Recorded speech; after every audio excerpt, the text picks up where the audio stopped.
The air in the Carter house was usually heavy with the scent of coal dust and old wood. It was late autumn, and the wind, a tireless, mournful traveler, whistled a relentless, empty tune through the cracks in the window frames. Michael Carter was 8 years old, a boy of sharp elbows and even sharper curiosity, but one who rarely spoke. His world was small: the cramped kitchen, the shared bedroom with his older sister, and the perpetually worried expressions on his parents' faces.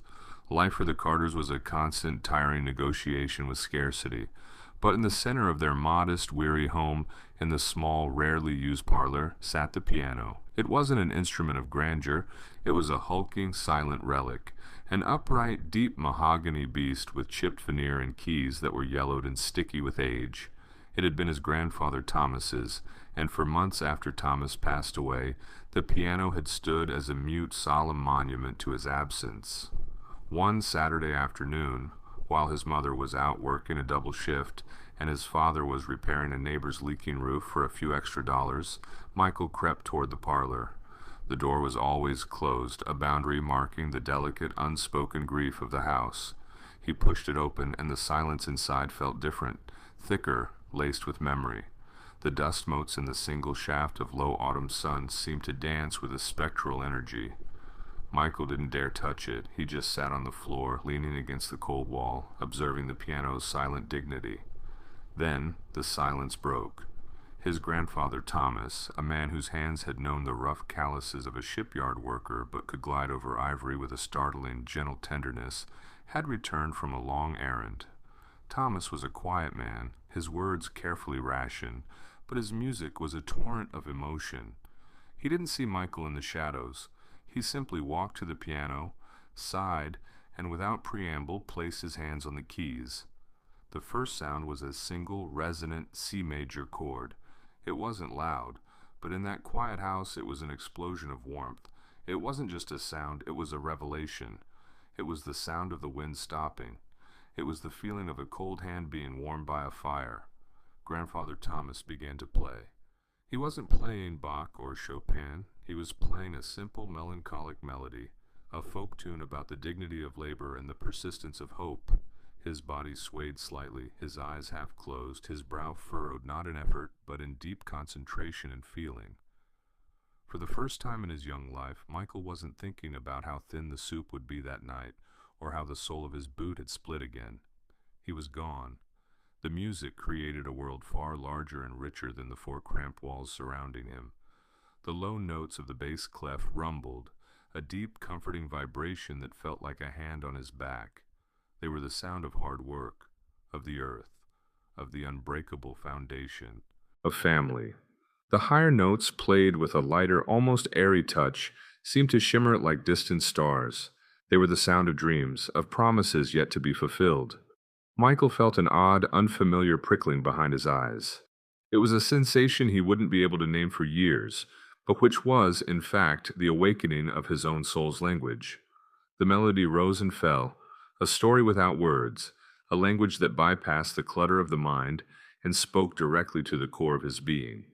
He watched his grandfather's hands, the scarred knuckles moving with a fluid, almost impossible grace. He noticed the way the light caught the dust on the fallboard, and how the music made the entire room feel like it was breathing. The piece ended with a final, lingering, sustained chord. The reverberation hung in the air, a golden halo of sound slowly fading back into silence. Grandfather Thomas opened his eyes, a gentle, distant look in them, and then he noticed Michael in the corner. He didn't jump or scold him for being in the parlor. He simply offered a small, knowing smile. "Hello, son," he said, his voice a low, gravelly counterpoint to the music that had just ended. "Didn't know you were there." Michael couldn't speak. He just stared at the piano, then back at his grandfather's hands. "What? What was that?" Michael finally managed, the question coming out as a breathless whisper. Thomas walked over and sat next to Michael on the floor. He didn't talk about keys or octaves. He talked about life. "That, my boy, was a conversation," Thomas explained, his eyes deep with a wisdom that seemed to come from decades of quiet observation. "It's how we talk about the things we don't have words for, the joy that is too big for a laugh, the sadness that is too deep for a tear." He tapped the wood of the piano. "This old box, It just helps us tell the truth about how we feel. He stood up and extended his hand to Michael. Come on, let me show you the first truth. Michael hesitantly took his hand, and Thomas led him to the bench. The heavy polished wood of the bench felt cool beneath his thin trousers. One finger, Thomas instructed, pointing to a key near the center. Play it. Hard. Michael pressed the middle C key with all the strength of his small 8-year-old finger. The note was clean, pure, and surprisingly loud. Good, Thomas said, nodding. Now listen to it. Don't just hear it. Listen to what it tells you. Michael listened. The sound was fleeting, yet eternal. It was a single point of light in the vast dark. Every journey begins with a single step, Michael. Every song begins with a single note. His grandfather mused, his voice low and rich. This note you just played, it's strong. It's honest. It doesn't pretend to be anything but what it is. That is the first lesson of music, and the first lesson of a good life. Be honest about what you are, and give it everything you have. He then showed Michael the keys for a simple, 3-note phrase, a motif of utter simplicity. Do, re, mi. Play that for me, Michael. Slowly. Listen to how the notes talk to each other. Michael, his heart pounding a frantic rhythm against his ribs, played the 3 notes. They were clumsy, uneven, and hesitant, but they were his. As the notes echoed, a profound sense of belonging settled over him. It wasn't the sound of a genius being discovered. It was the sound of a silent soul finding its first word. In that moment, an invisible spiritual current connected the boy, the old man, and the instrument. Grandfather Thomas didn't promise fame or fortune. He simply shared a profound truth. Music is a gift, and a gift is meant to be shared. It wasn't about the applause, it was about the connection. Keep practicing, Michael, Thomas said, patting his shoulder gently before leaving the parlor. Practice to understand yourself, not to impress others. The greatest music is made with the heart, not just the hands. The door closed, and Michael was left alone again, but the room was no longer silent. It was filled with the lingering warmth of the chord and the echoing gentle wisdom of his grandfather. He stayed there until the last ray of sunlight vanished, his small, determined finger tracing the outline of the keys. The piano, once a monument to loss, had suddenly become a sanctuary of possibility. This was the day Michael's story truly began, the day he understood that life, even a difficult one, has a melody waiting to be heard. The seed of his purpose was planted in that honest, resonant first sound. The shadow of poverty is long and cold. For the Carters, it was less a shadow and more a persistent, numbing fog that settled over everything. Food was always enough, but barely. Clothes were always hand-me-downs, worn thin at the knees and elbows. Michael's parents, good and decent people, worked relentlessly, their faces etched with the perpetual strain of making ends meet. There were no funds for luxuries, and certainly none for music lessons. And so, the old, majestic, upright piano in the parlor became Michael's secret teacher and his silent companion. His grandfather, before he fell ill and passed away 2 years later, had gifted Michael an old battered instruction book, the pages brittle and stained with coffee rings. It was a guide to the basics, scales, arpeggios, and the rudiments of reading music. This book and the piano were all he had. Michael's practice began as a quiet obsession. He had to be careful. His parents, though supportive of his fascination, needed the house to be silent for rest, especially after his mother started taking night shifts cleaning offices. He learned to practice in a hushed, almost internal way. The piano was far from perfect. Several keys were sluggish, sticking when pressed, most notably a high F sharp that simply produced a dead thud instead of a note. A deeper G-flat had a tinny, discordant clang, as if a loose spring rattled inside its mechanism. This brokenness, however, became the foundation of Michael's style. He couldn't just play what was written, he had to listen and adapt. He learned the geography of the keys like a blind man learns a map, feeling the subtle resistance of the broken notes, instinctively compensating with his touch, his timing, or even by altering the melody's progression. He didn't play flawlessly, he played honestly. His early music was a raw echo of his life. Notes of deep minor key melancholy from the worry he felt for his family, but always resolving to a sudden, bright major chord, the fleeting glimpse of hope he refused to let go of. He taught himself to read music by candlelight, translating the foreign language of staves and clefs into the tangible press of his fingertips. He'd pore over the scores, his tongue caught between his teeth in concentration, his mind trying to reconcile the theoretical perfection of the notes on the page with the mechanical imperfections of his instrument. It was a study in perseverance against limitation. One evening, his mother Eleanor came home exhausted, her back aching from scrubbing floors, and found Michael quietly at the piano, playing a simple, soulful rendition of a lullaby she used to sing. She didn't interrupt. She simply stood in the doorway, the harsh fluorescent light of the kitchen casting a long shadow behind her. Tears, not of sadness, but of sheer, overwhelming love and exhaustion, pricked her eyes. Michael, she said softly when he finished, that was beautiful. Where did you learn that? It just came out, Mama, he replied, looking down at the keys. It sounds like you. Eleanor walked over, her hands, rough and red from bleach, gently resting on his thin shoulders. You have your grandfather's hands, my love, but you have your own heart. She looked at the piano, her expression shifting. I know this old thing is broken, son, and I know we can't afford to fix it or lessons, but please don't ever stop. That music, it brings something good into this house, something we need. Her words were a sacred commission. They weren't a promise of a future career. They were an affirmation of the music's immediate healing purpose. It wasn't about fame. It was about the family's soul.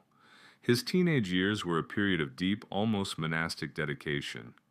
While other boys were drawn to games or teenage distractions, Michael was drawn to the infinite complexity of harmony. He would spend hours listening to the few scratchy old records his grandfather left behind. Beethoven, Debussy, and the simple moving hymn tunes they cherished. He copied them by ear, a testament to his innate oral sensitivity. He was often mocked at school. The other children saw his worn clothes and his solitary nature. Piano boy, they'd taunt, a mixture of ridicule and confusion in their voices. He learned to absorb the sting of their words, transforming the pain into a quiet internal resolve. He understood a crucial lesson.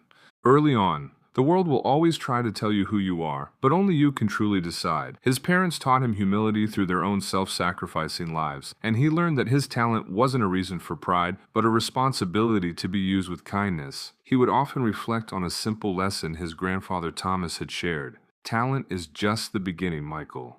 Character is the symphony. One day, he got the courage to ask his father, David, a reserved and stoic man, why the piano was so important to him. David was sitting at the kitchen table, his hands bandaged from a minor accident at the construction site. He was too tired to eat. Your grandfather, Thomas, David began, his voice rough. He never had an easy life. War, hard labor, loss. This piano, it was the only place he ever went where he could truly feel safe and useful. He played for the neighborhood when times were tough. He played when someone passed away. He never asked for a penny. He looked directly at Michael, a rare moment of profound intimacy.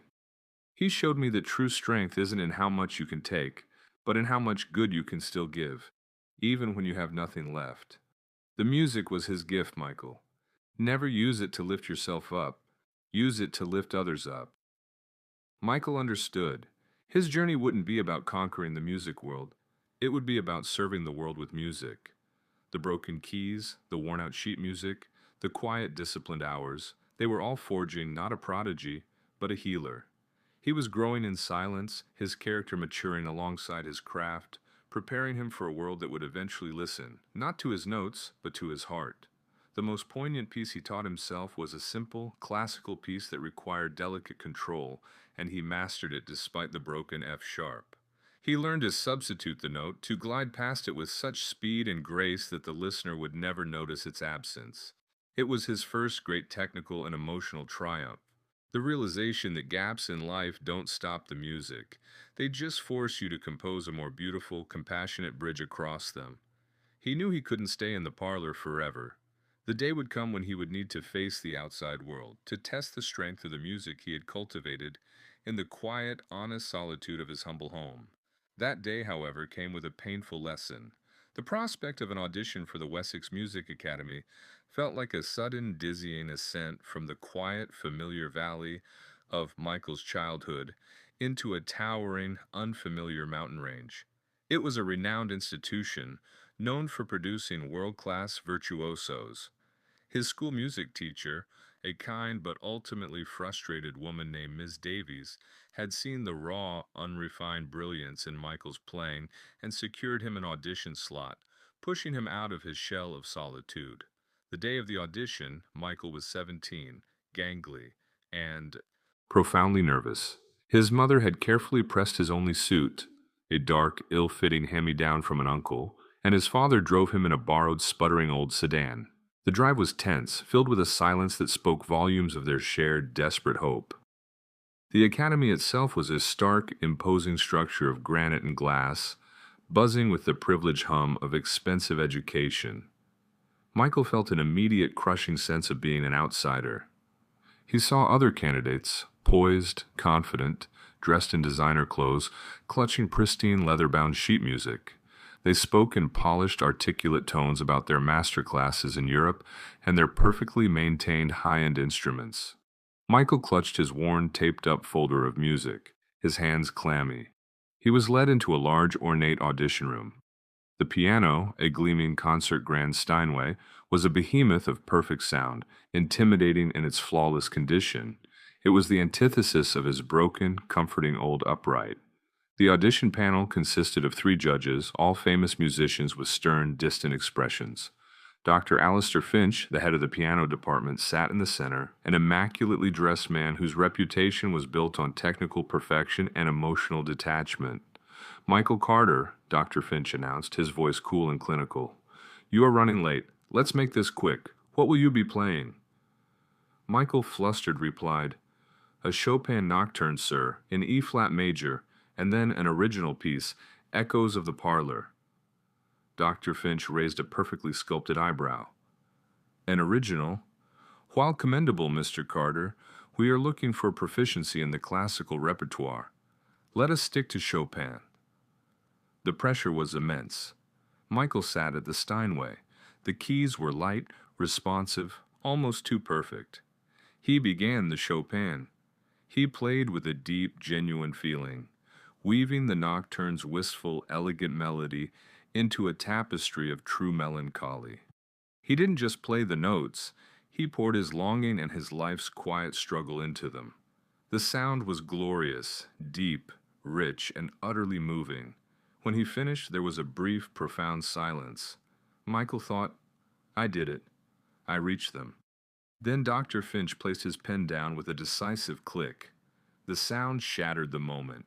"Mr. Carter," Finch began, leaning back, "your playing is emotive, highly expressive, in fact. You clearly have a remarkable innate musicality." A wave of relief washed over Michael. He allowed himself a small, nervous smile. Finch continued, his tone turning sharply critical. "However, your technique is disastrously underdeveloped. Your wrist is too stiff. Your dynamics are often exaggerated to compensate for a clear lack of formal training. Your pedaling is sloppy. We are an academy, Mr. Carter, not a conservatory for undisciplined emotional expression.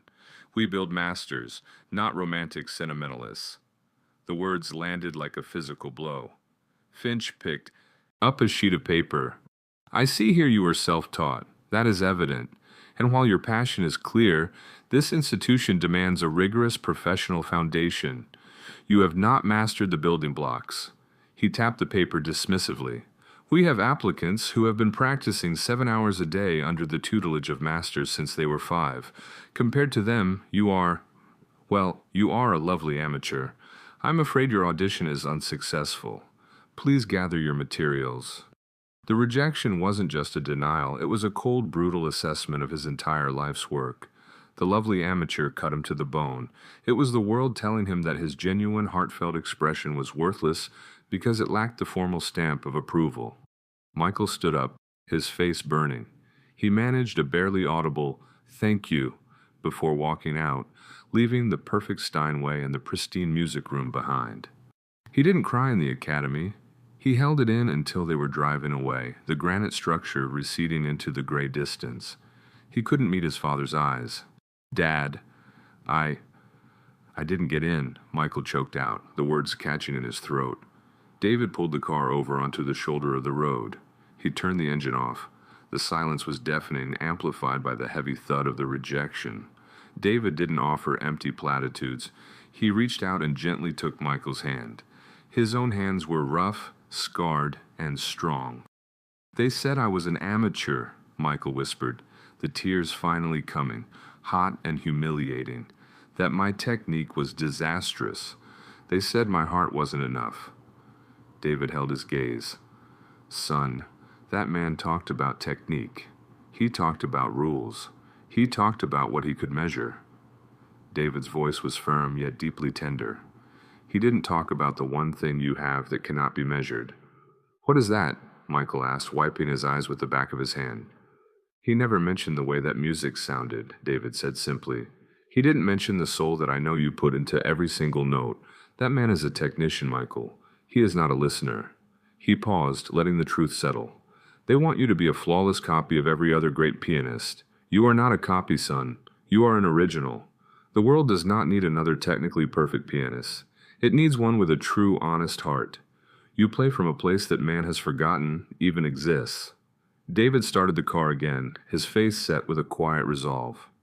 "We will go home. You will keep playing. You will prove that your kind of music, the music of kindness and experience, is the kind the world actually needs. This is not the end of your story, Michael. This is the crucible. This is where your determination gets forged." Michael looked out the window, watching the landscape fly by. The pain of rejection was still sharp, a raw, exposed nerve. But beneath the pain, a cold, hard seed of determination had taken root. Dr. Finch's dismissal, a lovely amateur, would no longer be a condemnation. It would be a vow. He would play for the sake of the music itself, and for the people who needed to hear it, not for the approval of any academy or any critic. He would take his amateur heart and show the world that it was capable of professional-grade healing. The failure was a gift. It freed him from the suffocating pressure of an elite path and pointed him toward his true, humble calling. He would find his own stage. The rejection from the academy was a scar, but it was also a shield. It stripped Michael of the ambition for formal prestige, leaving him with only the pure, essential need to play. The parlor piano, the source of his solitary joy, began to feel too small. He needed an audience, not for applause, but for the fundamental exchange, the giving and receiving of emotional truth. And so, at 18, Michael traded the quiet solitude of his house for the loud, indifferent chaos of the city streets. He found his stage in a bustling pedestrian square, near the entrance to the old train station. The street was his new teacher, a demanding master that taught him more about the human condition than any professor ever could. He managed to buy a cheap, battered digital piano and a small second-hand amplifier. It was an unwieldy, cumbersome setup, but it was his. His first weeks were brutally humbling.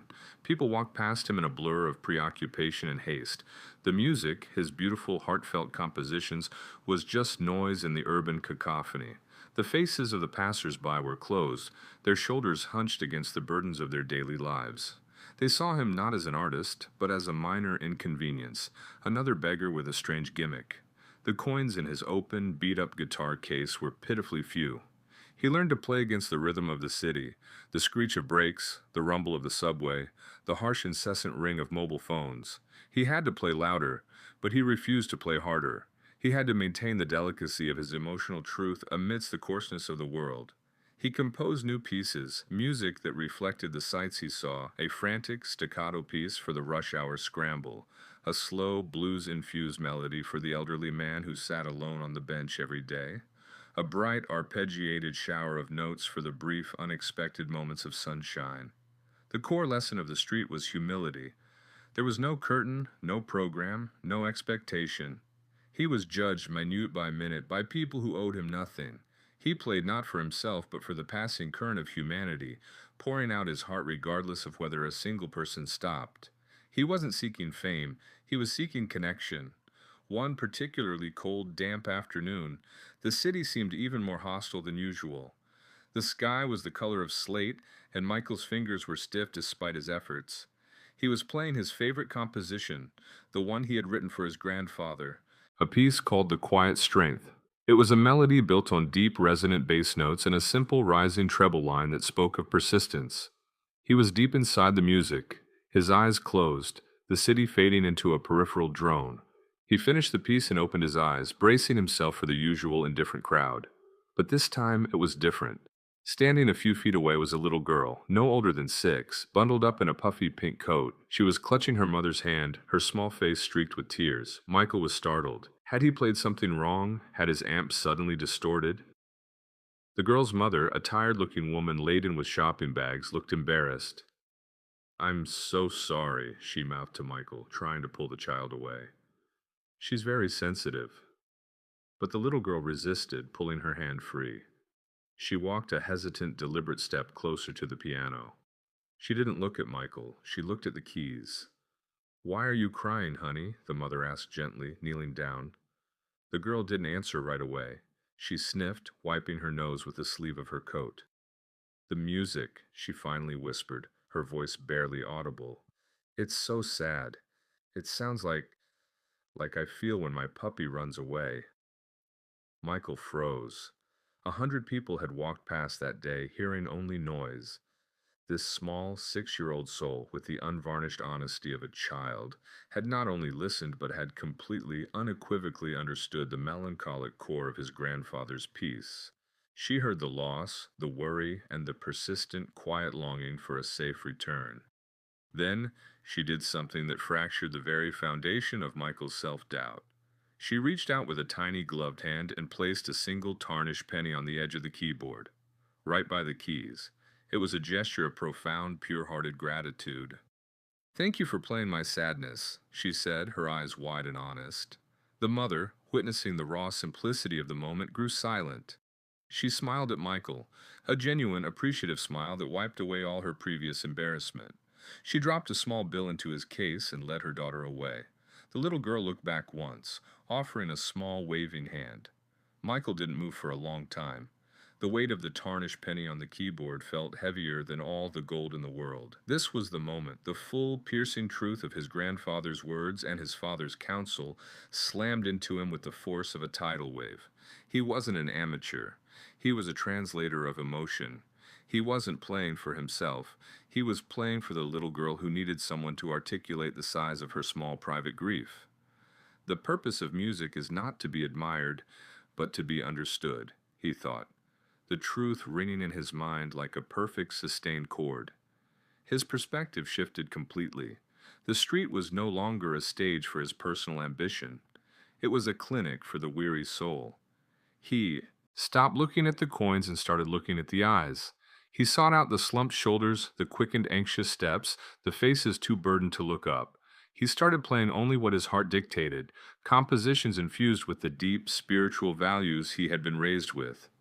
Music about hope, patience, and the unbreakable beauty of the human spirit. He played with a deep, selfless kindness, pouring his focus into generating a sound that felt like a warm blanket on a cold day. The city's rhythm started to change around him. People didn't just walk past anymore, they paused. The tired man would listen for 5 minutes before going to his job. A young student, stressed by exams, would sit on the nearby steps, tears welling up, and then leave with a lighter step. The music was a moment of respite, a shared, unspoken acknowledgement that life is hard, but beauty persists. He was still poor. His setup was still a collection of borrowed and broken parts. But his playing was rich. He had found his voice, and more importantly, he had found his purpose, to heal, one note at a time.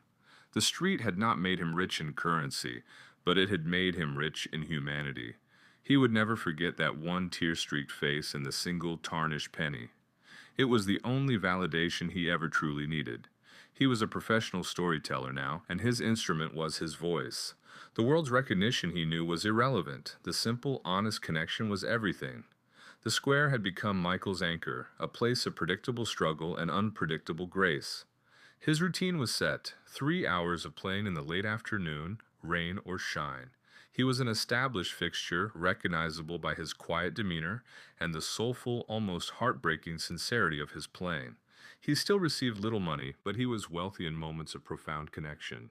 One sunny afternoon, a small crowd had gathered, larger than usual, a semicircle of paws in the city's torrent. Michael was playing a new piece he'd composed, a meditation on the fragility of life and the strength of enduring love, inspired by a difficult situation his sister was going through. It was a complex weave of light and shadow, major chords fighting their way out of a minor key labyrinth. His fingers danced with a newfound freedom, unburdened by the need for technical perfection, focused only on emotional truth. He was so immersed he didn't notice the tourist, a young woman with a large camera bag, who had been watching him intently for nearly 20 minutes. She wasn't rushing. She wasn't even taking pictures. She was simply listening. Midway through the piece, she pulled out a small, high-quality video camera. She didn't approach him. She found an unobtrusive angle and began to record, capturing not just the plane but the surrounding scene. The way a ray of sun caught the dust above the keys, the weary look in the eyes of the people standing still, and the deep concentration on Michael's face. When he finished, the applause was louder than usual. Michael simply nodded his head, a gesture of quiet gratitude, and began setting up for his next piece, a lighter, more hopeful tune. The tourist smiled, dropped a generous bill into his case, and slipped away into the crowd. Michael didn't think twice about her. He had been filmed dozens of times before, usually by bored teenagers on their phones, the footage quickly forgotten. What Michael didn't know was that this woman, Clara, was an independent documentary filmmaker who had been deeply moved by his humility and the raw power of his music. She returned to her hotel room and spent the next few hours meticulously editing the footage. She overlaid a simple, poetic title, The Unheard Melody, Street Pianist Finds the Heart of the City, and uploaded the 3-minute clip to a popular video platform. She wrote a short, sincere description. This isn't about virtuosity. It's about a young man pouring his soul into a broken world. Listen with your heart. Then she went to bed, expecting perhaps a few hundred views. The next morning, Michael was at home, eating a frugal breakfast, when the phone rang, a rare, startling sound. It was his sister, Sarah, her voice a breathless mix of shock and hysteria. "Michael, you need to get online, now." "What is it, Sarah? Is everything okay?" he asked, instantly worried. "Everything is global. Your video, it's everywhere." Hesitantly, Michael logged onto the family's slow old computer. He went to the link Sarah frantically sent him. The video was on the homepage of a major news site. The view count was not in the hundreds or the thousands, but in the millions. He watched the clip of himself, and for the first time he saw not the struggling street performer, but the honest emotion Clara had captured. It was cinematic, tender, and intensely personal. He scrolled down to the comments section. It wasn't the usual caustic landscape of the internet. It was a torrent of human empathy.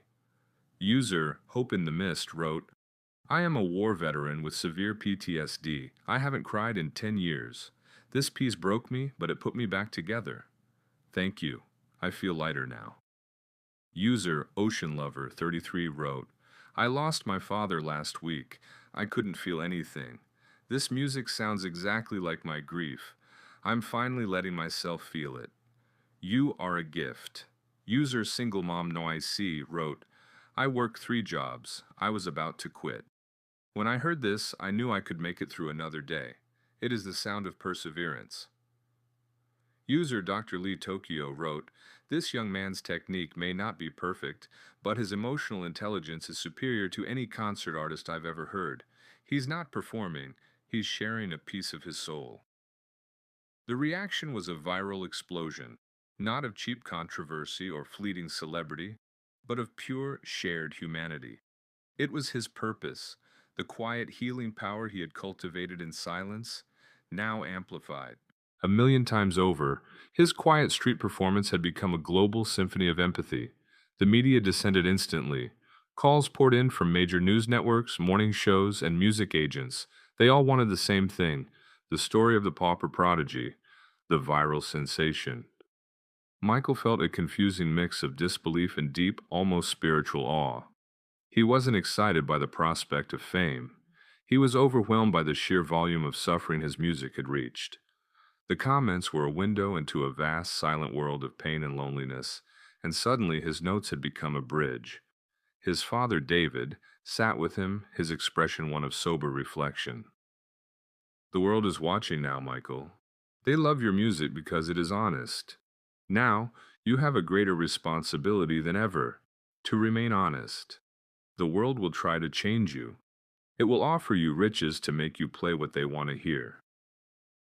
David placed a firm hand on his shoulder.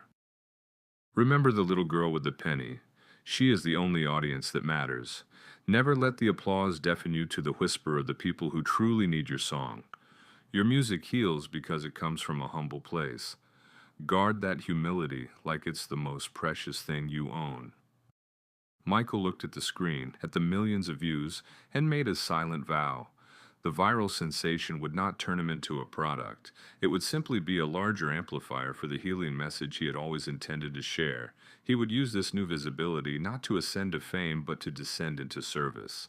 His true, humble journey was only just beginning. The piano on the street corner had been a small, honest prayer. Now, the prayer had been answered, and the work was about to start. The viral explosion shifted the axis of Michael's life with a seismic force, but his focus remained fiercely anchored on his quiet purpose. He continued to play on the street, now surrounded by a daily crowd, but he never played for them. He played for the music, for the moment, and for the individual hearts he could see reflected in the faces around him. The media storm intensified. Offers from agents and record labels piled up, all promising multi-million-dollar contracts, sleek makeovers, and the fast track to celebrity. Michael, guided by his parents and his deep internal moral compass, politely but firmly refused them all. He saw the strings attached, the demands for commercialized, sanitized music, the loss of creative control, and the transformation into a marketable commodity. That was a price he would not pay. His music was not for sale, but for sharing. Then came an offer that was fundamentally different.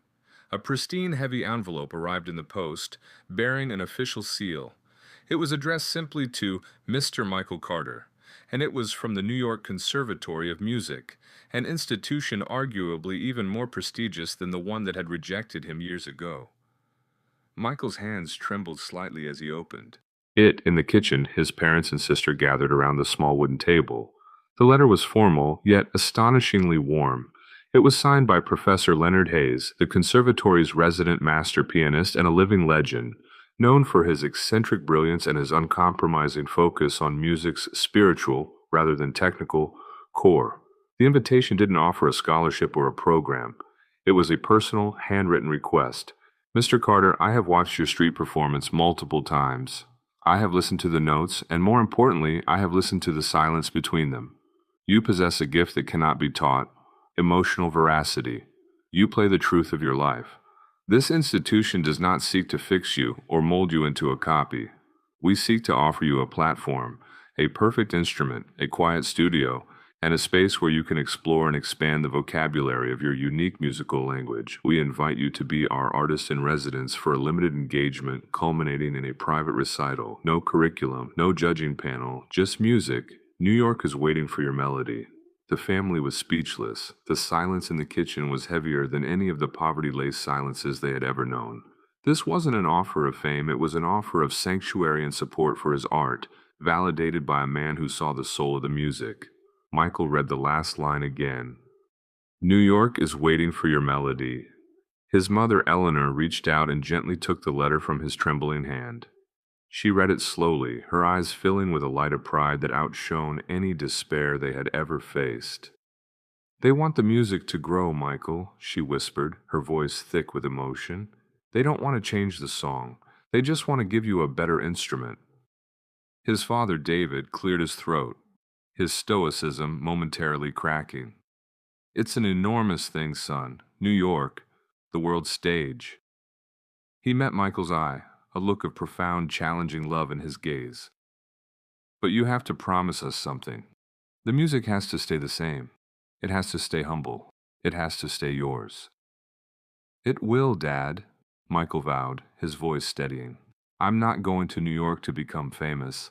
I'm going to New York to learn how to play for the world what I learned in the parlor. I'm going to learn how to make the healing stronger. The decision was clear, not fueled by ego, but by a deep-seated responsibility. The world had responded to his humble melody, and now he had a chance to refine that voice, to acquire the tools to speak to even more hearts.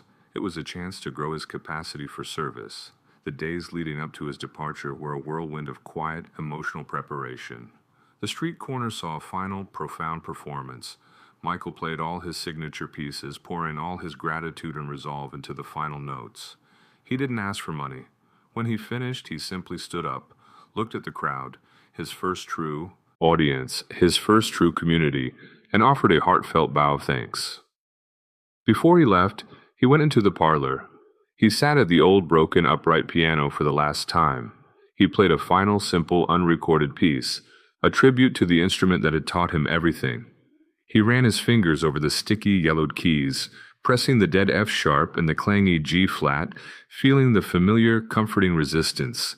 He knew that the grand pianos of New York would be technically superior, but none would ever hold the spiritual weight of this old broken teacher. As he closed the lid, he spoke a silent prayer of gratitude. Thank you for teaching me that broken things can still create beauty. His family drove him to the train station. The goodbyes were tearful, but not sorrowful. They were sending him off not as a potential celebrity, but as their ambassador of kindness. Michael, his mother said, holding him tightly, be a light. Don't let the noise of the world drown out the good inside you. His father simply handed him a small, worn, cloth-bound notebook. Write your new music down, son. Let the notes be a testament to your journey, and never forget where you came from. Stepping onto the train, Michael Carter, the boy from the poorhouse, the lovely amateur from the streets, looked out the window. The city's skyline was a promise and a challenge. He carried no illusions of instant success, only the fierce, quiet resolve to use his talent as a tool for empathy. The greatest concert of his life wasn't the one he would perform. It was the one he was about to live. The journey to the heart of the world began now. The sheer, breathtaking scale of New York City was an overwhelming sensory assault. Michael stepped off the train, emerging from the dark and closed space of the station into the blinding vertical canyon of the city. The noise of his old street corner was a gentle lullaby compared to this cacophony, a deafening, urgent symphony of horns, sirens, and a million overlapping voices. He carried a single worn suitcase and the heavy, invisible burden of his humble origins. Everything around him screamed of a wealth and a pace of life that felt alien and intimidating. The people moved with a frantic, focused speed, their eyes rarely meeting, their faces masks of competitive ambition. This was the exact opposite of the quiet, deliberate pace of the poverty he had known, and the spiritual pause of his street performances. He felt instantly small and lost. The New York Conservatory of Music was a fortress of artistic perfection. Located in a pristine, affluent district, it was a palace of marble, soundproof studios, and instruments that gleamed with the polished perfection of high finance. When Michael checked in, his simple, polite manners and his ill-fitting clothes stood in stark contrast to the effortless elegance of the students around him. The first few days were a blur of culture shock and crippling imposter syndrome. He was given a small Spartan room in the conservatory's residence hall and access to a private practice studio with a flawless Bosendorfer grand piano. The studio was perfect, soundproofed, climate-controlled, and private. It was a sanctuary, but it felt sterile. He missed the raw, imperfect, and human connection of the street. The other students were a new kind of rejection. They weren't overtly cruel, but their scrutiny was a constant low-grade hum of judgment. They knew who he was, the viral street sensation, the internet wunderkind. But to them, he was an unqualified novelty. In the cafeteria, he overheard snippets of conversation that cut deep. "Did you hear? The street piano guy is here. Apparently, he can't even sight-read a full Bach fugue. It's all heart, no training. It's a publicity stunt. Hayes wants to be edgy. Emotional sincerity doesn't win the Van Cliburn. Technique does. He'll burn out.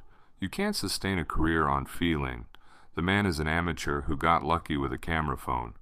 The old insult, amateur, echoed in the perfect polished halls. The voices of Dr. Finch and the street hecklers were now amplified by the sophisticated cynicism of the elite. Michael retreated into a shell of loneliness. He spent hours in his practice room, but his playing was stifled. The perfect piano felt cold beneath his hands. The silence of the soundproof room was not the peaceful silence of his childhood parlor. It was an oppressive vacuum, a place where his self-doubt could grow unchecked. He tried to play his heartfelt, original compositions, but they sounded hollow, stripped of the vibrant backdrop of humanity they were meant to serve. He felt like a fraud, a simple boy who had stumbled into a kingdom he was not fit to rule. He started questioning his decision. Had he made a mistake leaving the street, his true, honest stage? Was his simple music truly inferior to the complex academic perfection he heard echoing from the other studios? One afternoon, in a moment of utter despair, he stopped playing and just rested his forehead against the cool wood of the piano. He remembered his father's words, "Never forget where you came from." He pulled out the cloth-bound notebook his father had given him. He didn't write notes. He wrote a reflection, a spiritual inventory of his heart. The world here has perfect technique, but a broken heart. My old piano had a broken technique, but a perfect heart. I cannot let this place break my heart. My music must remain a servant, not a spectacle. Humility is not a weakness. It is the foundation upon which true music is built. I came here to learn how to heal on a larger scale. If I lose my humanity, I lose my music. He closed the notebook, a sudden fierce resolve hardening his gaze. He walked out of the sterile practice room, leaving the grand piano alone. He spent the rest of the evening doing the opposite of practicing. He walked the city, not as a tourist, but as a listener. He found a quiet park bench and just observed the human currents, the parents struggling with their children, the homeless man sharing a crust of bread with a pigeon, the teenagers laughing with a spontaneous, honest joy. He saw the real New York, the city of millions of individual, struggling, hoping hearts. This was the audience he had come to serve. He went back to his room, his mind now clear. He sat at the piano, not to practice his scales, but to compose a tribute to the common, beautiful struggle of the people he had just witnessed. The notes that flowed out were complex, layered, and deeply sincere. He finally felt the connection again. The perfect Bosendorfer was no longer a symbol of his inadequacy. It was simply a magnificent, finely tuned tool that would allow his message of kindness and perseverance to resonate with an even greater clarity. He was still Michael Carter, the street pianist, but he was learning how to be a street pianist with a wider reach. His loneliness began to recede, replaced by a quiet, determined sense of mission. His time in New York, he knew, would be a battle, not against others, but against the insidious erosion of his own humility and purpose. Michael's schedule was simple: practice, compose, and observe. He rarely interacted with the other students, their brand of competitive zeal only serving to reinforce his commitment to his own quieter path. He had been on campus for nearly 3 weeks and still hadn't formally met Professor Leonard Hayes, the man whose letter had summoned him across the country. Hayes, a figure of almost mythical reverence, was notoriously elusive, preferring the company of old scores and his own thoughts to administrative duties. Then, one rainy Tuesday, a polite knock came at Michael's studio door. Standing there was a figure of arresting, unexpected appearance: Leonard Hayes. Hayes was not the stiff academic type Michael had expected. He was a man in his late 60s, impeccably dressed in a worn velvet jacket, with a shock of untamed white hair and eyes, deep-set, intense, and perpetually alight with a restless, critical intelligence that seemed to pierce straight through the surface of things. His hands, though aged, were massive and powerful, hinting at a legendary command of the keyboard. "Mr. Carter," Hayes stated, his voice a low, gravelly baritone that commanded immediate attention. "I've been listening." Michael flushed, suddenly conscious of his slightly off-key composition that had just ended. "Professor Hayes, I apologize. I didn't know you were on this floor." Hayes simply walked past him, a movement of surprising energy, and sat down on the piano bench. He didn't touch the keys. He just gestured to the room. "This space is designed to be acoustically perfect, Mr. Carter. But perfection is overrated. Perfection is often just a fancy word for fear. Fear of error. Fear of exposure. Fear of feeling too much." He turned, his intense gaze locking onto Michael's. I've Listen to your recorded work. It is full of flaws, minor tempo shifts, occasional blurred pedaling, and an unorthodox fingering I wouldn't let a first year student get away with. And yet, he paused, a dramatic effect that drew Michael in completely. And yet, every note you play is necessary. There is not one single superfluous ornament. Your music possesses gravitas. It has the honest, beautiful weight of a life lived. Most students here, he waved a dismissive hand, play technique. You, Mr. Carter, play consequence. Michael found himself breathing again. This was not the criticism of Dr. Finch. It was a profound recognition. When I heard your street performance, Hayes continued, his voice softening, I did not hear a genius. I heard a kindness. I heard a young man who was playing, not for the silver in his case, but for the healing in the air. That, Mr. Carter, is the only genius that matters in music. Hayes finally turned to the keyboard and struck a single jarring, discordant chord, a C-sharp minor played harshly in the bass. The sound was ugly and heavy. What is that? Hayes asked, looking at Michael expectantly. It's dissonance, Professor. A chord of tension, Michael replied, instantly engaging in the challenge. Hayes nodded slowly. And where does it come from? It comes from conflict, from pain. Hayes then played a clean, luminous A major chord in the higher register. And this? Resolution. Hope. Peace. Precisely, Hayes concluded, standing up. The great composers, Beethoven, Bach, and even the simplest folk musician, they didn't just understand chords. They understood human life. They gave voice to the conflict so that the resolution would feel earned. The students here have never known real conflict. They are technically brilliant, but they have never had to play a lullaby over the sound of a father's worried sigh or a mother's aching back. He pointed a massive, knowing finger at Michael's chest. You have. You played with a broken piano and a broken heart, and you made music that healed millions. That experience is your master's degree, Michael. Do not let them take it from you. Hayes then leaned in, his voice dropping to a confidential whisper. I didn't bring you here to make you a star. I brought you here to teach you one final thing, how to protect the source. The media, the fame, the money, they will try to commercialize your authenticity. They will try to turn the truth of your experience into a convenient, consumable lie. How do I stop it? Michael asked, his voice earnest.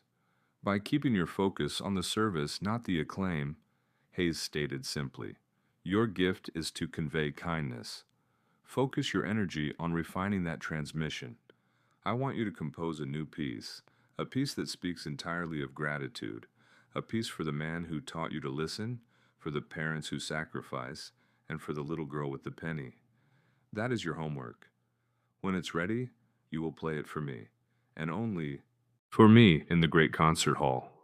He gave Michael a sudden, warm, and entirely unexpected smile. And Michael? Don't worry about being an amateur. Most professionals are too busy counting notes to count the cost of human existence. You are a genuine voice. Let your humility be your armor.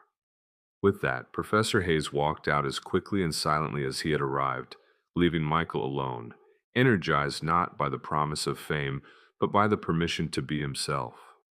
He looked at the piano, and for the first time it didn't feel cold. It felt like a magnificent consecrated altar, a place where his sincere, humble offering of music could finally reach its full, powerful, healing potential. His mentor hadn't asked him to change, but to deepen his original commitment. Michael's true education had begun. The weeks that followed the meeting with Professor Hayes were the most creatively fertile and spiritually demanding of Michael's life. Freed from the pressure of academia and fueled by the maestro's validation, Michael threw himself into the composition Hayes had assigned, a piece about gratitude. He sat for hours at the Bösendorfer, but he wasn't looking at the keyboard. He was staring past it, back into the dim parlor of his childhood home.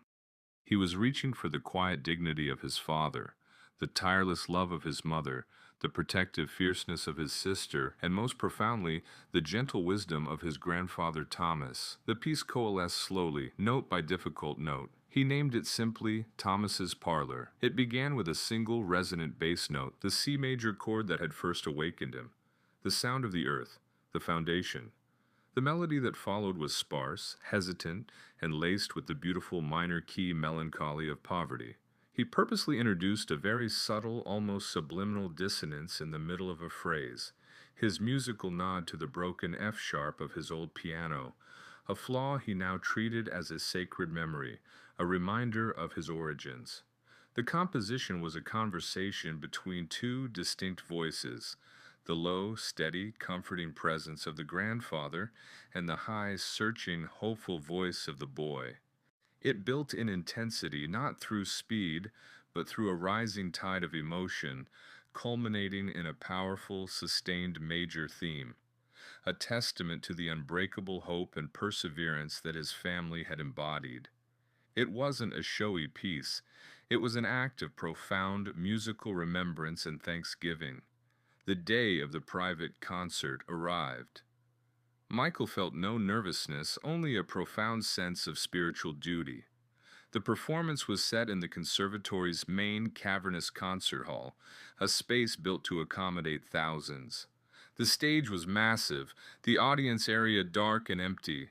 The only two people present were Michael and Professor Hayes, who sat in the 10th row, center, a solitary figure illuminated by the soft light spilling from the stage. Michael walked onto the stage. The gleaming, magnificent piano felt like a living entity. He sat down, took a deep breath, and let the sheer scale of the empty space fade away. He closed his eyes and returned to the dusty small parlor. He began to play. The first note, deep and resonating, filled the hall, chasing away the cavernous silence. Michael played not for Hayes, but for the truth of the music. His hands, no longer stiff from self-consciousness, moved with a fluid, purposeful grace, translating the depth of his love and the weight of his experience. He saw his father's rough, honest hands working late into the night. He heard his mother's tired but determined footsteps. He felt the phantom presence of his grandfather, leaning over the upright, his voice low and instructive. The piece became a spiritual communion, a dialogue with the most important figures of his life. The central major theme arrived, a soaring, triumphant declaration of enduring love and gratitude. Michael didn't just play the notes, he sang through his fingers. He poured his entire humble life's journey into the composition, from the ache of rejection to the peace of purpose. When the final gentle chord faded, the silence in the enormous hall was absolute. It was a thick, breathing silence, saturated with the emotion the music had evoked. Michael kept his head bowed, his hands resting lightly on the keys, unwilling to break the spell. The silence was finally broken by a sound Michael had never expected. Sobbing. Professor Hayes rose slowly from his seat in the dark hall. He didn't applaud. He simply walked toward the stage, his steps echoing on the polished wood floor. When he reached the edge of the stage, his head was bowed. He looked up at Michael, and his usually flinty, critical eyes were swimming in tears. The old maestro, the man of intimidating technical brilliance, was broken open by the sincere humility of the young street pianist. "Michael," Hayes said, his voice raw, struggling to control the catch in his throat, that was the most honest piece of music I have ever heard on this stage." He pulled a silk handkerchief from his pocket and wiped his eyes. "I have heard the greatest compositions played flawlessly by the world's most technically gifted hands, but they were all performances. Yours was a prayer." Hayes stepped onto the stage, walking right up to the piano. He didn't offer a critique of technique. He didn't mention a single fault. "You have given me a great gift today, Michael," Hayes continued, his voice regaining a measure of control, but still thick with emotion. "You have reminded me that the piano is not a machine for displaying virtuosity. It is an instrument of the soul. That piece, it sounds like what it means to be human. Flawed, struggling, but ultimately redeemed by love and hope." He placed his hand on Michael's shoulder, a gesture of deep paternal affection. "The world is about to hear this, Michael. Not the world of critics, but the world of people. And they are going to try to turn you into a god. But you must remember that you are a servant. Your music is not for your glory. It is for their healing." He looked directly into Michael's eyes. "That feeling you just gave me, that profound, humbling recognition of the love you carry for your family, that is your true calling. Hold on to your humility. Let the world listen to the music, but always, always, let your heart listen to your Creator and the simple, quiet values that brought you to this stage." Michael simply nodded, his own throat too tight with emotion to speak. The rejection, the poverty, the loneliness, it had all been worth this moment. He had played the truth, and the master had heard it. The private concert was not an audition, it was a consecration. He was ready to take his message of genuine kindness and selfless service to the wider world. The private recital for Professor Hayes had been the true turning point, solidifying Michael's resolve and his mentor's unwavering support. Hayes, acting as a spiritual guide more than an academic director, arranged Michael's first major public concert in New York, a prestigious, high-profile event designed to introduce him to the critical elite and the general public. The stakes were immense. Tickets had sold out in minutes, driven by the viral clamor and the curiosity surrounding the internet sensation. The city's most influential music critics, composers, and performers filled the hall. They expected a spectacle, a virtuoso performance of classical masterpieces, a technical display to justify the hype. Michael was not nervous. He was centered. The night before, he had spoken with his father, who had offered one final piece of simple wisdom. The greatest artists don't perform for their audience, Michael. They perform with them. Don't build a wall between you and the hall. Build a bridge. He walked onto the stage, the sudden spotlight blinding after the quiet of the backstage. The applause was thunderous, an intimidating roar of expectation. He looked out at the sea of faces, immaculately dressed, expectant, and for the most part skeptical.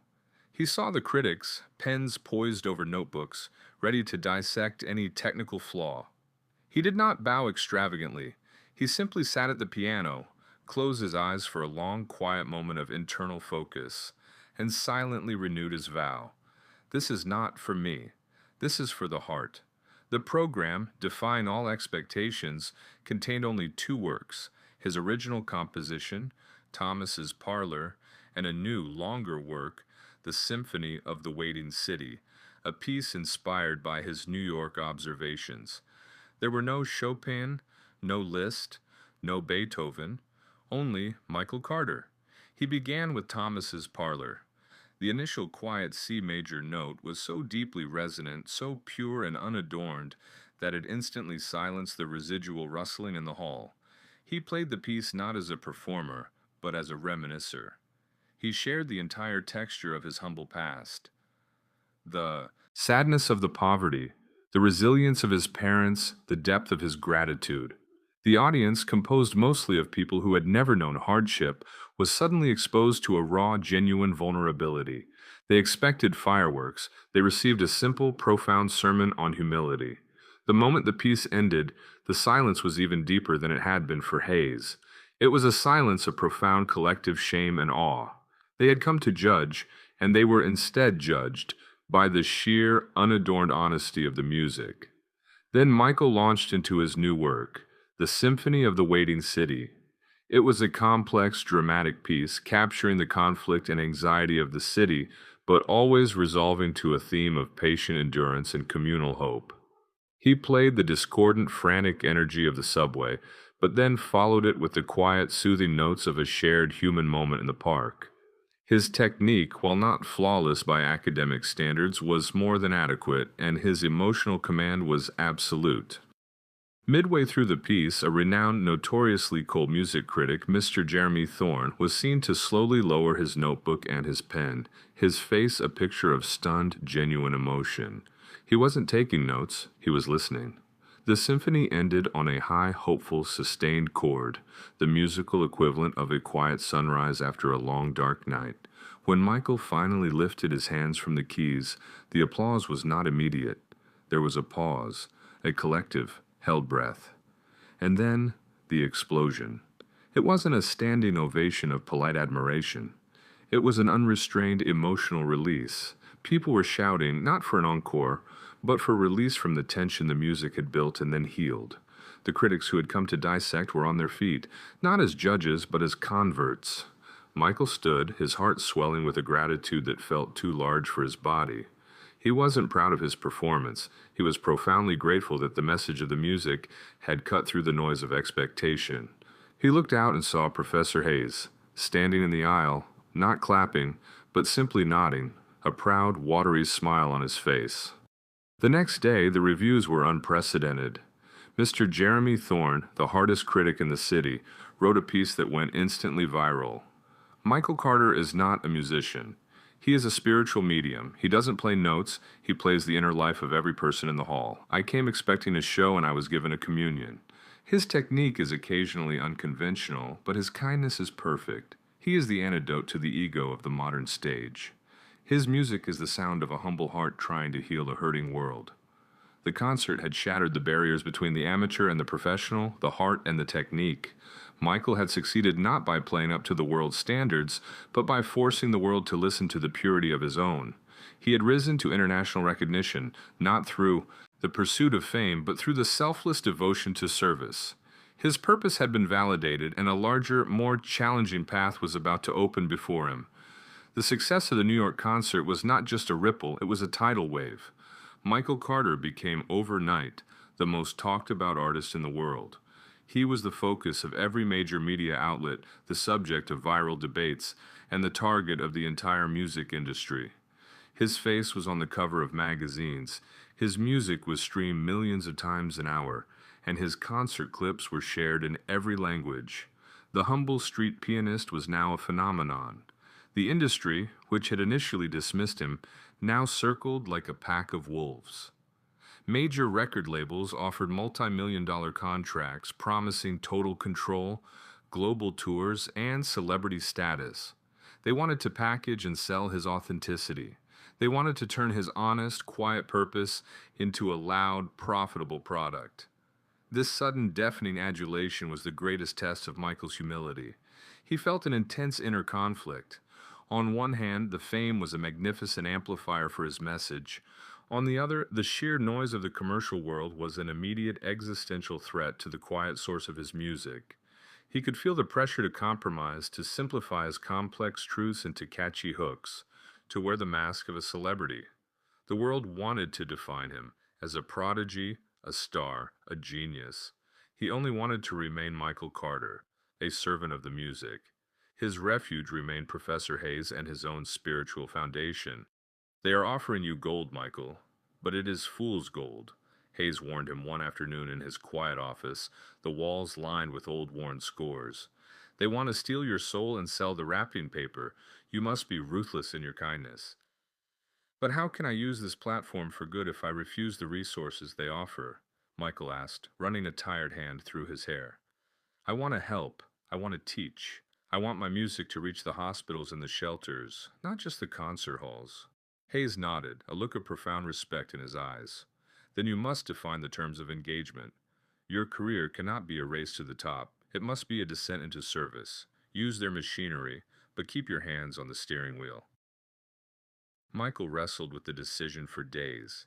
He watched the celebrity machine chew up and spit out others. He saw the pride, the ego, and the spiritual decay that accompanied the relentless pursuit of fame. He remembered his grandfather's words, "Never use it to lift yourself up. Use it to lift others up." Finally, he made a decision that shocked the industry. He rejected all the major recording contracts. He negotiated a single, non-exclusive distribution deal with a small, independent publisher, retaining full ownership and creative control over his music. The contract was minimal, designed only to manage the distribution, not to manage his life. He then announced his immediate plans. There would be no flashy world tour, no high-priced merchandise, and no reality television appearances. Instead, he announced the Quiet Harmony Initiative, a series of free, unscheduled performances in hospices, children's hospitals, homeless shelters, and community centers around the world. He would travel simply, paying his own way, and his focus would be on playing his music for those who were forgotten, lonely, or struggling, the people he had learned to play for on the street. His announcement was met with a mixture of confusion and admiration. The media couldn't comprehend an artist rejecting millions to play for free in obscurity, but the people who had followed him from the beginning understood completely. Michael gave one final defining interview to the press, a rare, honest statement that set the tone for his public life. "I am not a celebrity," he said, his voice calm and firm. "I am a pianist. My life is about service, not status. The music was given to me to heal, and a gift is meant to be shared freely. If the world listens, I am grateful, but my focus remains on the single, quiet heart that needs a moment of peace. My music is not about my rise, it is about the rise of the human spirit. His choice was a profound act of humility and moral courage. He had looked directly into the face of commercial idolatry and chosen the quiet path of selfless giving. He had successfully navigated the viral explosion, emerging not as a global star, but as a global servant, his music purified and strengthened by his refusal to compromise his purpose. The Quiet Harmony Initiative was a resounding success, measured not in ticket sales but in human impact. Michael traveled relentlessly, playing in children's wards, refugee camps, and small, dusty town squares. His music was a balm, a nonverbal expression of solidarity and hope. The emotional testimonials were overwhelming, a constant validation that he was on the right path. However, the reality of constant travel, perpetual giving, and the non-stop demands of his own, self-managed schedule began to take a heavy, invisible toll. He was now his own manager, publicist, and logistics coordinator, all while being the emotional anchor for thousands. Michael had chosen to reject the commercial machinery, but he had replaced it with a self-imposed, equally relentless pressure, the pressure to always be giving. He played every day, sometimes 3 times a day. He composed in airport lounges and on overnight trains. He slept poorly, ate quickly, and had no time for simple, restful reflection. His deep commitment to kindness and service was beginning to consume the very source of his strength. The emotional energy required to play with genuine sincerity for a room full of suffering people is immense. Each performance was not an act of performance, but an act of empathy, a willing, conscious sharing of the emotional load. After 3 years of this relentless, selfless travel, Michael felt utterly drained. He began to notice a change in his music. The notes were correct, the technique was fine, but the light was fading. The spontaneous, joyful sincerity was being replaced by a dutiful, mechanical perfection. He played Thomas's Parlor hundreds of times, and the profound feeling of gratitude was starting to feel rehearsed, distant. One evening after a performance in a small community center, a woman approached him, her eyes bright with tears. "Your music saved my life tonight, Michael," she said, her voice shaking. "It was so full of hope. It was the only thing holding me together." Michael managed a polite, tired smile, offered a quiet word of comfort, and signed her program. But inside he felt a sudden, chilling hollowness. He hadn't felt the hope he was playing. He had played the memory of hope, the expectation of hope, but his own heart was empty. He was an emotional well that had been drawn dry, with no time to refill. The crisis came to a head in a sterile hotel room in Berlin. He was supposed to be composing a new piece for a benefit concert, but he couldn't even bring himself to touch the keys of the practice keyboard. He stared at the blank sheet of music, and for the first time in his life he felt absolutely nothing. The music was gone. He remembered a conversation with Professor Hayes. "You must protect the source, Michael." He realized with a terrifying clarity that in his earnest desire to serve the world, he had failed to serve his own soul. He had glorified the act of giving while neglecting the essential need to be replenished. He had become a victim of his own unrelenting, uncritical kindness, a case of severe emotional burnout. He sat down and wrote a simple, honest email to Professor Hayes. "Professor, the music has stopped. I have been playing a lie. I am empty. I have forgotten the sound of the old parlor piano. I have become a machine for hope, and I have lost my own. I need to stop. I need to come home." The next morning, Hayes's reply was immediate, simple, and profound. "You have done the work of 10 men, Michael. The greatest act of service is to know when to rest. Your heart is a muscle, and it needs recovery. Humility is knowing your limits, not just your purpose. Come home. The music will wait for the true player to return." Michael made the hardest decision of his career. He canceled all his upcoming engagements, issued a brief, heartfelt statement about needing an immediate, indefinite pause, and booked the first flight home. He was flying back not in failure, but in humble self-recognition. He had chased service so relentlessly that he had forgotten the first essential lesson of all life. Before you can heal the world, you must first secure your own peace.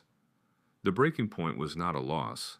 It was a necessary spiritual correction, a forced pause to allow the well to refill. The journey back was a descent from the sterile, hurried heights of international travel to the quiet, grounding reality of his childhood. Michael arrived back in his old neighborhood late one autumn evening. The air was cool, carrying the familiar, honest scent of wood smoke and damp earth. His parents were waiting for him. There was no fanfare, no media, and no judgment, just a warm, silent embrace that spoke volumes. His mother, Eleanor, held him for a long, quiet moment, and his father, David, simply took his suitcase.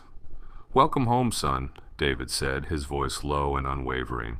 "No questions, no expectations, just rest." The next morning, Michael woke up to the sound of his mother humming in the kitchen and the smell of fresh coffee and frying bacon, a sensory experience that was infinitely more nourishing than any five-star hotel buffet.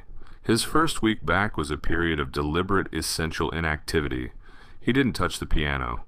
He worked with his father in the garden, planting bulbs for the coming spring.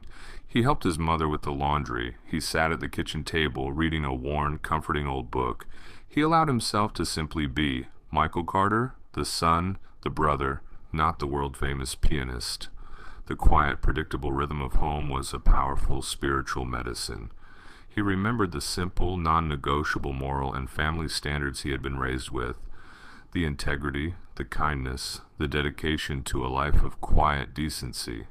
His parents' life, devoid of celebrity but rich in character, was a living testament to the values he had nearly lost in the noise.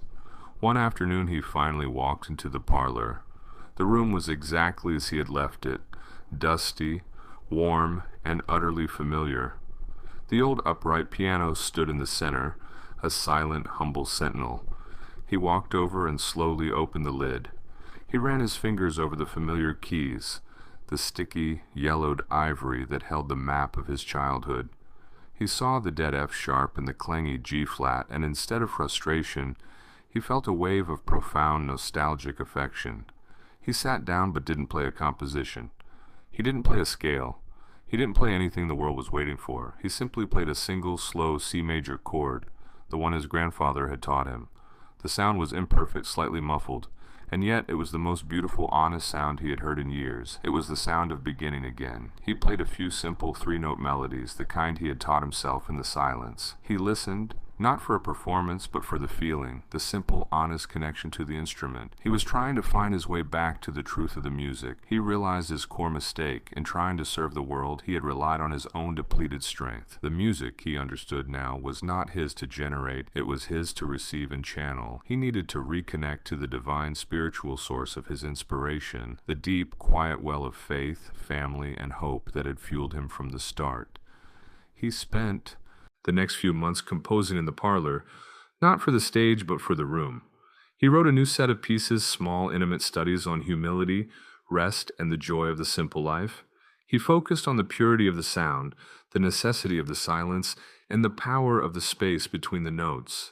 His mother would often sit knitting in the kitchen, just listening. One evening, Michael played a new piece, a gentle lyrical melody about the unconditional nature of a parent's love. When he finished, his mother walked in, her eyes shining. "That sounds like a thank you, Michael," she said softly. "It is, Mama," he replied, a genuine rested smile on his face. "For the lessons in the parlor, for the love that has no price. I forgot that the most important audience is always the one that is closest to your heart." He had found his peace. The silence of home had not silenced his music, it had purified it.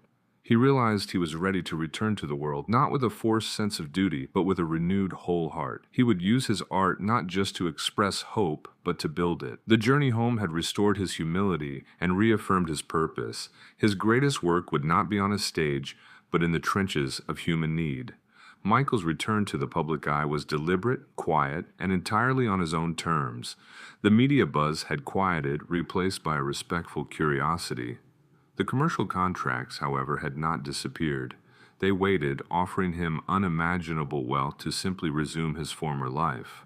A major label, eager to capitalize on his comeback, offered him an unprecedented deal. Total creative freedom for 3 albums, an immediate multi-million-dollar advance, and a guarantee of the largest concert venues in the world. It was a staggering proposition, a path to financial security for his family for generations. Michael met with the label executive, a man who spoke only in terms of market share and brand visibility. The executive was perplexed when Michael brought up the concept of service and moral accountability. Michael, rested and resolute, gently but firmly rejected the offer.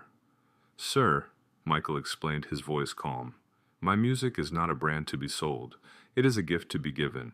If I take this money, I will be bound to your goals, not to my purpose. My purpose is to use the music to heal, to teach, and to uplift, not to chase profits." The executive was dumbfounded. "But Michael, you could use this money to fund your humanitarian projects. You could reach even more people."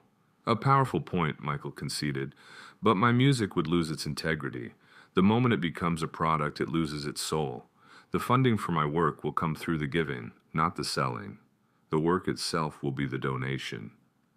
His rejection of the commercial world was the most profound expression of his humility and uncompromising moral conviction. He would not glorify celebrity or wealth. He would glorify the simple act of human kindness. He then announced the formation of the Parlor Foundation, a nonprofit organization dedicated to bringing free music education and the healing power performance to underserved communities globally. The foundation would be funded primarily by small optional donations taken at his free public performances and through the sale of his sheet music at cost. The foundation's first project was centered in his own hometown, an abandoned community hall he and his father began restoring. His goal was to provide a safe, warm, and inspiring space for local children to learn music, using the principles his grandfather had taught him: listening with the heart, playing with honesty, and using music as a language of empathy. He named the program the Broken Keys Curriculum, a nod to his first teacher, the old upright piano. The core philosophy was simple. You don't need a perfect instrument to make perfect beauty. You only need a willing, humble heart. Michael wasn't teaching technical brilliance, he was teaching character. He taught the children how to listen to one another, how to use the music to express their worries and their dreams, and how to treat their talent as a tool for service, not an excuse for pride. His life became a beautiful, complex symphony of service. He spent half his time teaching and the other half touring, playing his concerts in public squares and community halls, always for free, accepting only donations to keep the foundation running. He composed his masterpiece during this time, the Symphony of Life. It was a sprawling, emotional work that encompassed his entire journey: the initial minor key of poverty, the violent dissonance of rejection, the chaotic rhythm of the street, the cold perfection of the conservatory, and the final, sustained, hopeful cadence of his return to service. The piece was a testament to his values. No element of revenge, no glorification of his own struggle, but a universal celebration of the dignity of perseverance, the power of forgiveness, and the unbreakable bond of family love.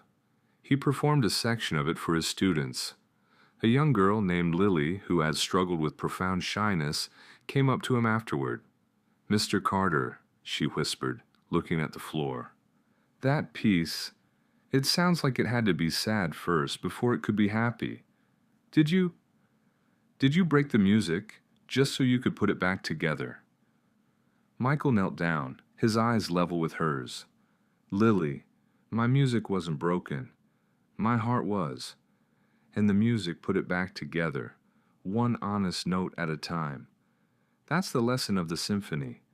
Life will break you, but if you remain humble and kind, it gives you the pieces to compose something even more beautiful."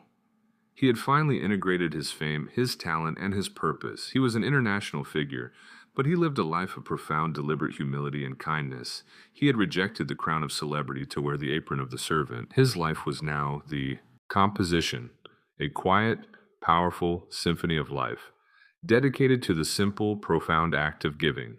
The final concert was not meant to be a finale, but a new beginning, the official debut of the Symphony of Life and the Foundation's largest fundraising event to date.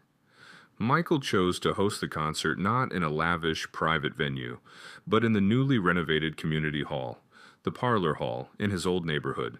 It was a space designed for 200 people, not 2,000. The event was small, intimate, and packed to the rafters with the most important audience of all: his family, his childhood neighbors, Professor Hayes, his students, and the people from the various shelters and hospitals he had played for. The world's media was there too, but they were relegated to the back, watching a story they couldn't control. Michael walked onto the small wooden stage, his heart full not of nerves, but of joyful peace. He was wearing a simple, unadorned suit. He looked out at the faces, his mother's proud tears, his father's steady nod, the bright, hopeful faces of his students. He saw Professor Hayes, a quiet, smiling sentinel in the second row. He sat at the piano, a beautiful, well-tuned grand piano donated to the foundation, and began his final, most important composition. The Symphony of Life was a three-movement work. The first movement, the unburdening, was a raw, intense journey through struggle and doubt, the discordant sound of the city, the coldness of rejection, the shattering loneliness of burnout. It was an acknowledgement of the cost of being human, a universal expression of the burdens every soul carries. The music was complex, but not competitive, forcing the listener to confront their own pain. The second movement, The Quiet Hearth, was a profound lyrical hymn to humility, kindness, and family love.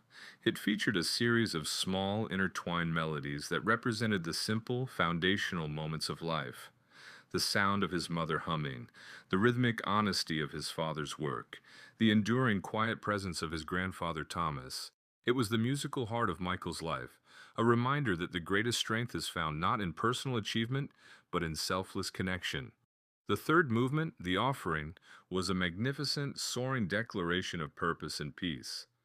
The music became a powerful, unified voice, no longer struggling, but fully realized.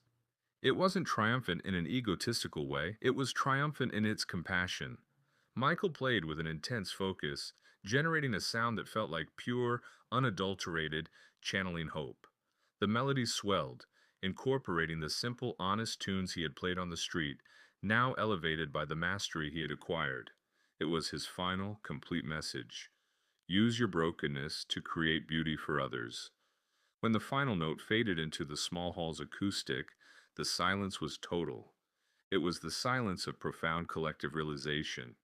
The tears that finally fell in the hall were not just for Michael's struggle, they were for the audience's own. His music had spoken to their deepest fears and their most enduring hopes.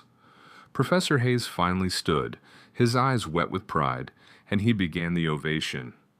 The entire hall rose, applauding not the celebrity, but the man. Later, Michael found himself standing by the piano, overwhelmed. His student Lily approached him again, no longer shy. "Mr. Carter," she said, looking up at him with clear, bright eyes, "the end of the symphony. It was so happy. But it wasn't the loud kind of happy. It was the quiet, strong kind." Michael knelt, smiling, and placed his hand on the wood of the piano. "That's right, Lily. The quiet, strong kind. Because the world doesn't need to hear how loud you can play. It needs to hear how deeply you care." Michael Carter's life story was now complete, yet his work had only just begun. He continued to teach, to compose, and to travel simply, always playing for free, in the places where the light of hope was dim.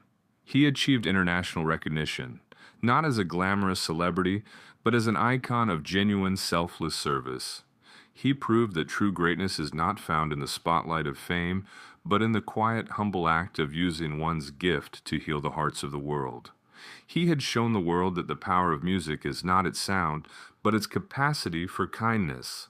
His melody had traveled from a broken, dusty parlor to the waiting ears of the entire world, and the world had finally truly listened, not to the star, but to the humble, honest humanity in the song.